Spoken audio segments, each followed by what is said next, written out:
Yeah, I think it's worth keeping in mind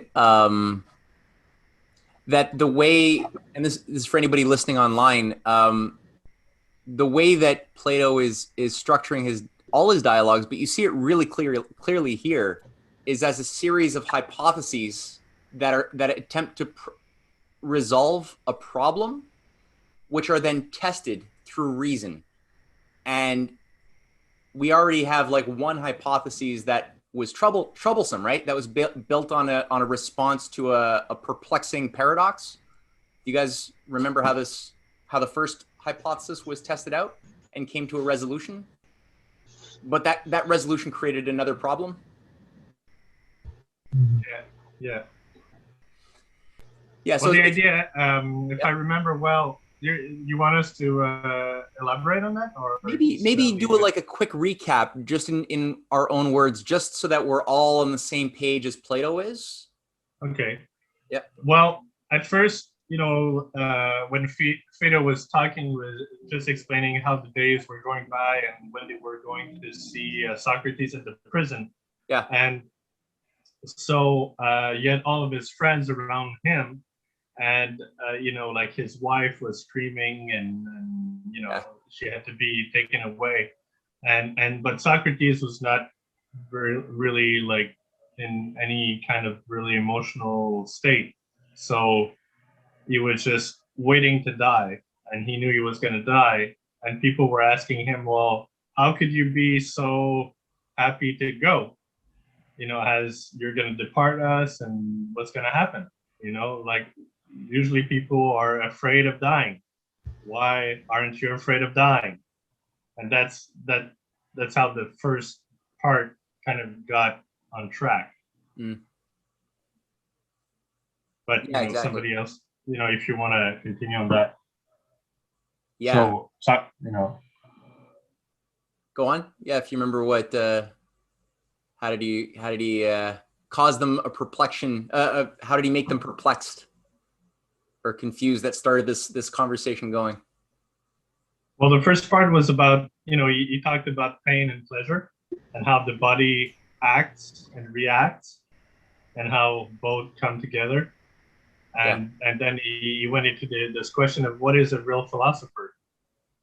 Is he really concerned about the body? And it's a famous saying of Socrates that people bring up a lot uh, in eulogies or whatnot. That like if you're a true philosopher, you're just training yourself to die. You're just longing to die. Like that's your end. You're following a course that is going to lead you there. So this is not problematic. You're just living, trying to exercise, I guess, all your free will to learn how you're gonna die one day, and so format your life because you know what the end goal is. So that's one part. But then also this idea of laws, and if it's true that there's a world beyond the material one, then it's also ruled by good laws and the gods, and you also see all of your departed friends, those who died before you. You go and you meet them.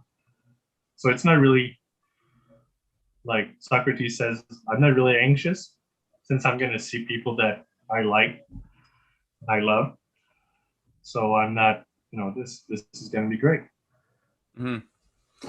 Which is also part of the response of why you shouldn't kill yourself too, right? Because he's like, well, if we should all be preparing as philosophers to die, then um, are you saying that we should be killing ourselves or something? But that's wrong. So why would we not want to kill ourselves in that case too? And he's like, well, because the gods actually, it's like the best masters. Like if you gave your servant, if your servant went and ran off or whatever without your permission, you would be angry. But you're a human, you're mortal. The gods are like ultimately wise and the best masters. So it's like, why would you disobey they gave you life. Why would you take away your own life that they gave you? That doesn't seem very pious or good, except if there's a higher necessity for one dying, which I think that's Plato's situation, or Socrates' situation right now. Is, you know, he's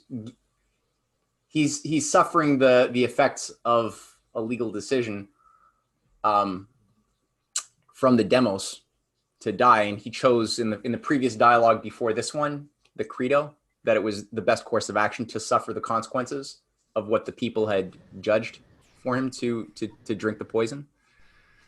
But why is it that the soul? Why is death ultimately something that the philosopher is pursuing? Do you remember like what the logic was behind that, guys? Oh, this the soul thinks clearer, more clearly, without being hindered by the body's whims and fetters and. Yeah, that's the one. Yeah, right. Yeah, because if we're pursuing truth, then when have you ever seen truth with your eyes or heard truth with your ears in its pure sense? Never. You or beauty, right? You've never seen beauty. You've just seen beautiful things. So the philosopher is looking for the essence of truth, which is not something that the senses allow you to find. And in fact, when the senses are active, when we're hungry or in sensual turmoil in some way, our minds are less capable of functioning. So it actually deprives the mind from its natural ability to pursue what it needs. So the philosopher is always trying to overcome the senses, the flesh, right? The mortal flesh, and thus preparing in that sense. Death is the separation of the body from the soul, as he defines it. Mm-hmm.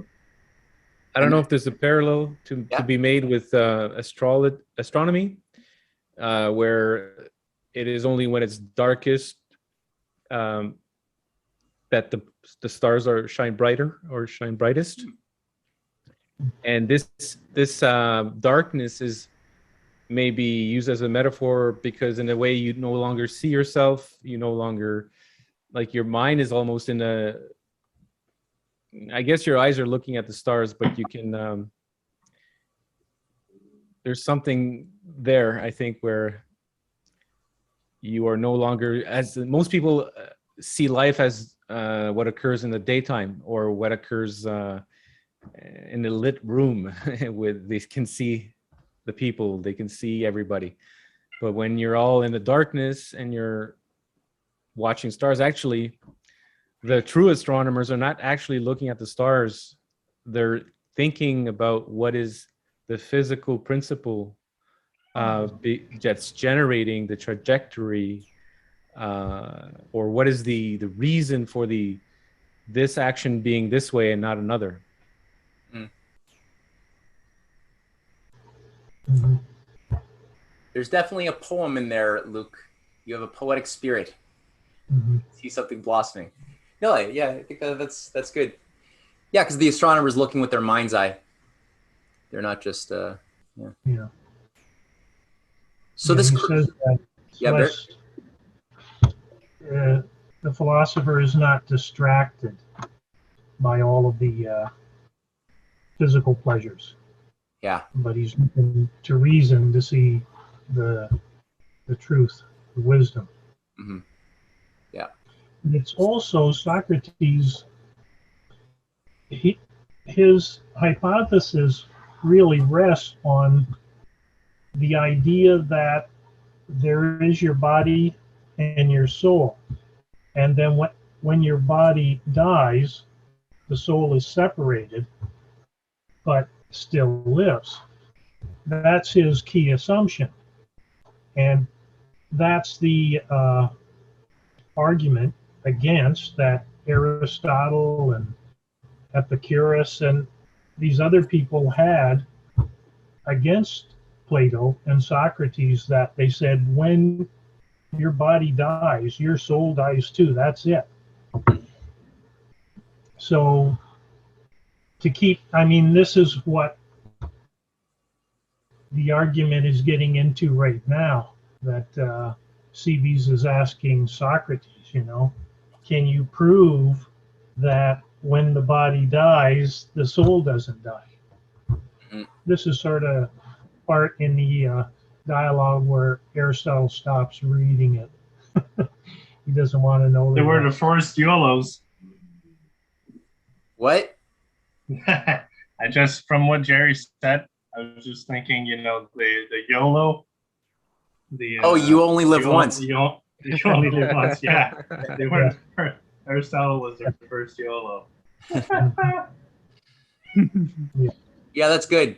That's good. So that sets up the second paradox now. So we've established that the soul has these characteristics that are not of the body's characteristics, and that death is this characteristic of like the separation of the soul from the body.